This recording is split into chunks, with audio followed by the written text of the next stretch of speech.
विमल पोलो जुबा केसरी, हर पल मनाओ केसरी त्योहार। और क्योंकि मुद्दा एसआईआर का है और राजीव रंजन, एसआईआर की प्रक्रिया बिहार में जब से शुरू हुई है तब से लगातार किस तरह से वो अभियान जमीन पर चला और उस पर राजनीति किस तरह से हुई है, आपने पूरे बहुत तफसील से दर्शकों के सामने राजीव रखी है। तो भाई, और आपका ये भी वक्तव्य रहा है राजीव कि जमीन पर बिहार में एसआईआर कोई मुद्दा नहीं था, तो वहां मुद्दा नहीं था तो ये यूपी और पश्चिम बंगाल आके इतना बड़ा मुद्दा क्यों बन गया राजीव?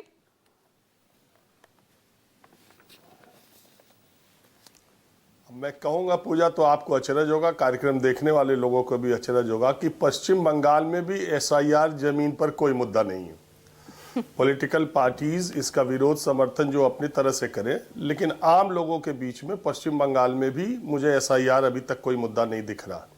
अब उसकी वजह मैं बताता हूँ। पहली बात तो ये है कि ये बात से इनकार नहीं किया जाना चाहिए कि एसआईआर होना चाहिए। एसआईआर होने से मृत लोगों का, शिफ्ट हुए लोगों का, एक से ज़्यादा जगह वोटर होने का मामला ख़त्म होगा और ये होना चाहिए। इससे वोटर की संख्या सही सही पता भी नहीं चल पाती। और आपने देखा कि जो बिहार में चुनाव हुआ है उसमें जो वोटों का बढ़ा हुआ प्रतिशत है उसमें करीब 4% का योगदान, और ये रिपोर्ट के आधार पर मैं कह रहा हूँ, कोई बनी बनाई बात नहीं कह रहा हूँ, कि 4% वोट मतदान में बढ़ोतरी की वजह एसआईआर था। उसकी वजह थी कि मरे, कुल अगर वोटरों में मरे और शिफ्ट हुए वोटरों को हटा दिया जाए, जिनके 2 जगह नाम थे, हटा दिया जाए तो ऐसी ही स्थिति होगी। मैं एक छोटा सा किस्सा आपको सुनाता हूँ, पहले अपना ही। देखिए, हमारे गांव में पहले के ज़माने में हमारे गांव में 60-70 मुसलमान रहते थे और अभी भी उनके घर है, मस्जिद है, सब कुछ है, लेकिन वो हमारा गांव छोड़ के करीब 25 साल पहले चले गए। उसकी वजह ये थी कि 25-30 साल पहले उसमें से कोई स्टोव बनाता था, किसी के पास टेंट हाउस था, किसी के पास छोटी सी दुकान थी, कोई दर्जी था। बाद में लोगों के पास जब साधन संपन्नता आई तो गांव के लोगों ने गांव के लोगों से कपड़ा सिलवाना बंद कर दिया और स्टोव की ज़रूरत नहीं पड़ी, टेंट हाउस बाहर के आने लगे।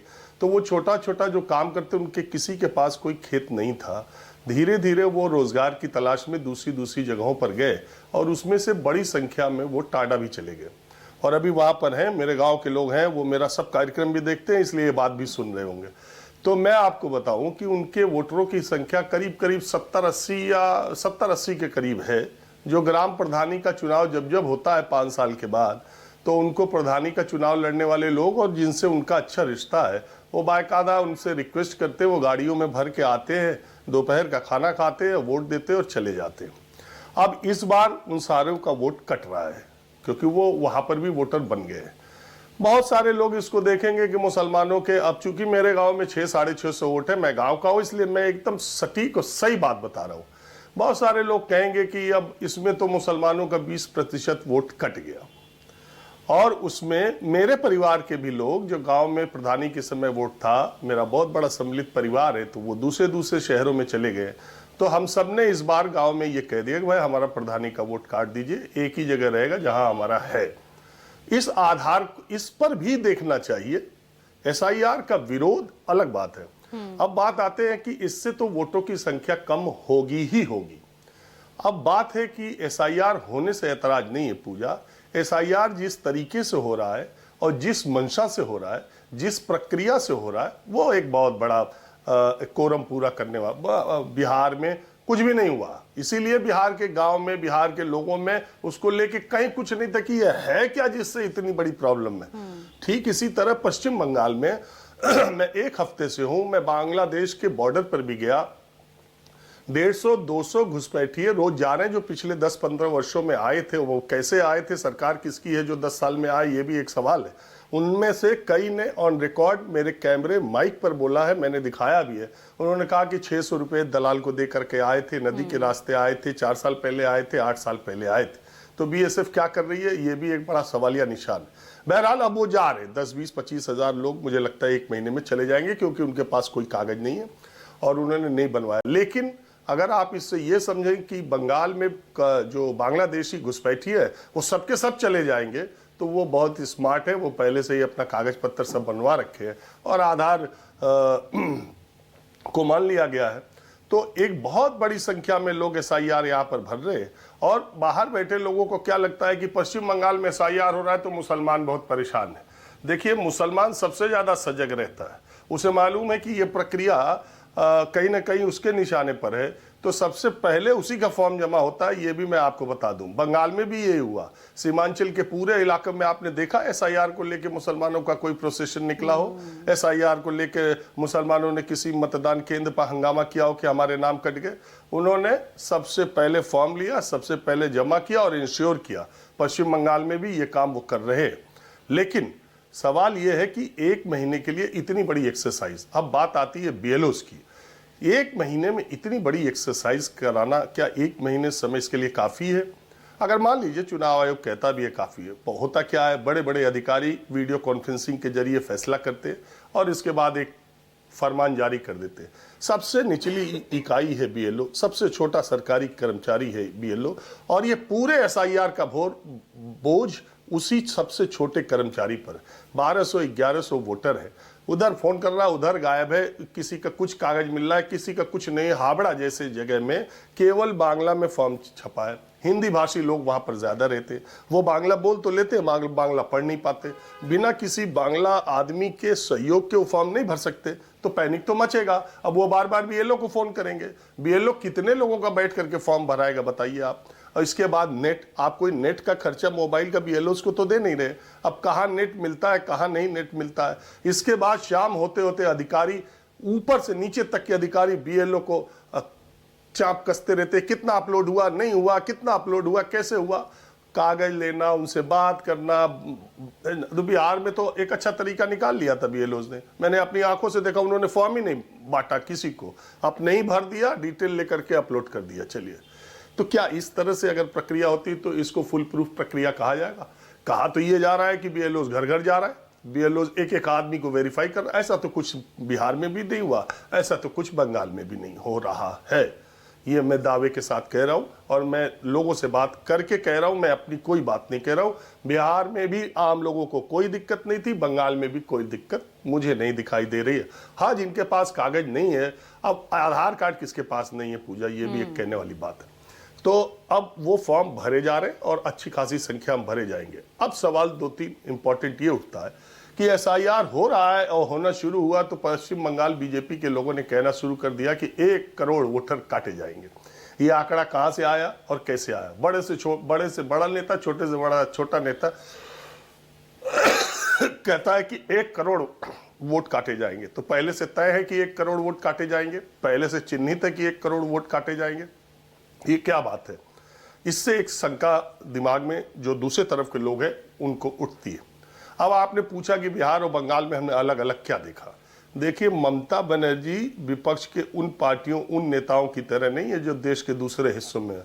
ममता बनर्जी का काम बड़ा तगड़ा चलता है और बहुत दूसरे हिसाब से चलता है। एक तरफ तो इलेक्शन कमीशन को वो रोज चिट्ठी लिख रही, एक तरफ तो वो बीएलओस की आत्महत्या और सारी चीज़ों को लेके एकदम आक्रामक मूड में है, और दूसरी तरफ ग्राउंड पर जो मैंने देखा है, टीएमसी के कार्यकर्ता घर घर जाके हर मोहल्ले में उनका टेबल लगा हुआ है। वो हर तरह से मतदाताओं को सहयोग कर रहे हैं, हर तरह से उनका फॉर्म भरा रहे हैं, हर तरह से। कई जगह तो मैंने ये भी देखा कि वो फॉर्म को 10, 20, 50 फॉर्म लेके वो बीएलओ को फोन कर रहे हैं, आओ ले जाओ। और वो लगातार बीएलओ जो बीएलएज हैं उनके, और वो इलेक्शन कमीशन ने ये व्यवस्था दी है, कोई अपने मन से नहीं कर रहे।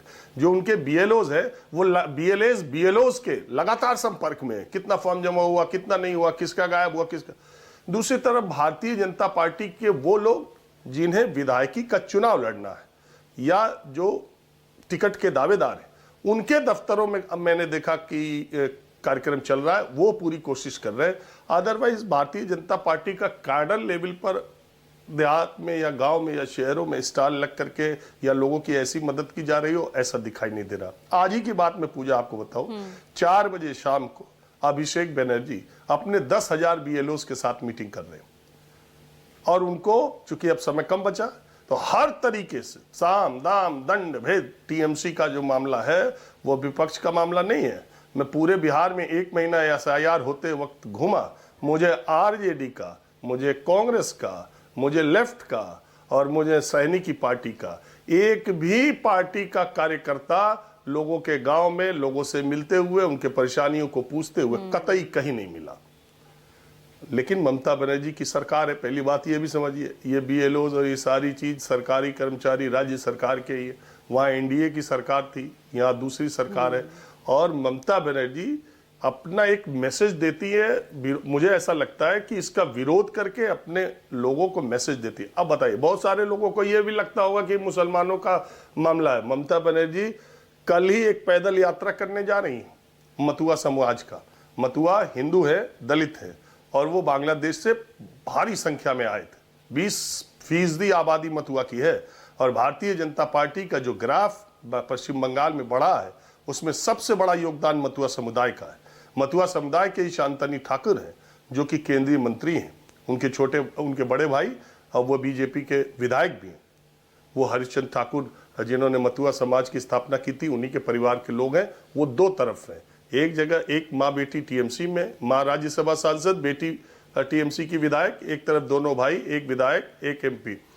अब मथुआ समाज का झुकाव बीजेपी की तरफ, प्रधानमंत्री नरेंद्र मोदी के उभार के साथ बीजेपी की तरफ उनकी मेजॉरिटी रहती है, क्योंकि वो धार्मिक प्रताड़ना के शिकार होकर पश्चिम बंगाल से आए थे। अब दिक्कत क्या है, देखिए, मुसलमान आए तब उसको आते ही वो कागज पत्तर अपना बनवा के यहाँ अपने को सेट करने का बांग्लादेश का कोशिश करता है, और ज्यादा से ज्यादा उसका प्रयास रहता है। लेकिन हिंदू जब आए तो वहां तो धार्मिक प्रताड़ना के शिकार होके आए, वहां से जान बचा के अपने फैमिली के साथ आए। वो कागज तो बांग्लादेश का लेके आए नहीं। अब एसआईआर के पहले ये जो सीएए की व्यवस्था शुरू हुई है, जिसमें भारतीय नागरिकता देने का प्रावधान है, तो आपको बांग्लादेश का कागज देना है कि आप बांग्लादेश से होकर के आए। बड़ी इंटरेस्टिंग बात ग्राउंड की मैं आपको बता रहा हूं। अब वो हिंदू जो मथुआ समाज के, उनके पास तो कागज ही नहीं है बांग्लादेश का। अब वो अपना गांव परगना ऐसे ऐसे कह के कुछ कुछ बात बताते हैं। तो ऑल इंडिया मथुआ महासंघ जो है, वो उस आधार पर कि ये बता रहे हैं, उस आधार पर उनको मथुआ कार्ड, हिंदू कार्ड तो दे रहे हैं। तो हिंदू होना आपका जरूरी है, लेकिन वो बांग्लादेश का कार्ड कहां से ले आए, बांग्लादेश का कागज कहां से ले आए जो भारतीय नागरिकता पानी है। अभी वो इस उहापोह में पिछले 2-3 महीने से चल ही रहे थे, तब तक एसआईआर आ गया। अब उस इलाके के हिंदुओं को टीएमसी ने यह कहना शुरू किया कि अगर तुमने कागज नहीं दोगे तो तुम्हें यही एसआईआर के जरिए तुमको भी बाहर भेजा जाएगा बांग्लादेश। अब एक अलग पैनिक की स्थिति वहां पर, कुछ, मैंने कहता मेजोरिटी में, कुछ में, जैसे यहाँ मुसलमानों में, कुछ हिंदुओं में भी वहां ये प्रॉब्लम, मतलब ये डर, ये पैनिक आ गया कि एसआईआर से हमको पश्चिम बांग्लादेश कहीं वापस न जाना पड़ जाए। और आप देखिए, मैं तो वहां पर गया था, और इसी भावना को देखते हुए ममता बनर्जी का विरोध, वो सब आप दूसरी तरफ देखिए। जमीन पर जो रियलिटी मैं बता रहा हूं, मथुआ समुदाय के बीच में कल ममता बनर्जी 3-4 किलोमीटर पैदल चलने वाली है, रैली कर रही है, और उसकी रैली, ममता बनर्जी जी की रैली के लिए वहां पर तमाम पार्टी के नेता लगे हुए हैं कि मथुआ में ये मैसेज जाए, मथुआ को ये बात कही जाए कि ये एसआईआर न सिर्फ मुसलमानों के लिए, ये कहने के लिए बीजेपी माहौल बना रही है, वो हिंदुओं को भी कर रही है। अभी ऐसा आधार कार्ड उसमें से भी ज्यादा लोगों के पास है, लेकिन वो सीए वाला काम जो हो रहा है उसमें बांग्लादेश। अब ये इंटरेस्टिंग बात देखिए, बांग्लादेश के हिंदू, आप किसी अखबार में कहीं ये रिपोर्ट नहीं पाई होंगी पूजा, बांग्लादेश के हिंदू पासपोर्ट लेकर, वीजा बनवा करके इंडिया आ रहे हैं, और वो फिर उसी ठाकुर नगर जाके कह रहे हैं कि हमारा इंडिया का बना दो, हम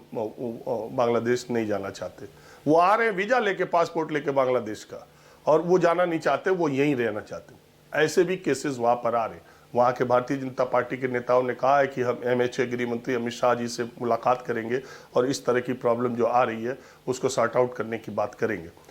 तो पश्चिम बंगाल की स्थिति बिल्कुल डिफरेंट है। यहाँ पर पार्टियां एकदम मिशन की तरह काम करती है। टीएमसी, ममता बनर्जी बोलती कुछ है, लेकिन ग्राउंड पर एसआईआर के लिए उन्होंने अपने पूरे काडर को इस तरीके से लगा रखा है, जो मैं देख रहा हूं कि ज्यादा से ज्यादा और पूरा अपडेट कर रहे।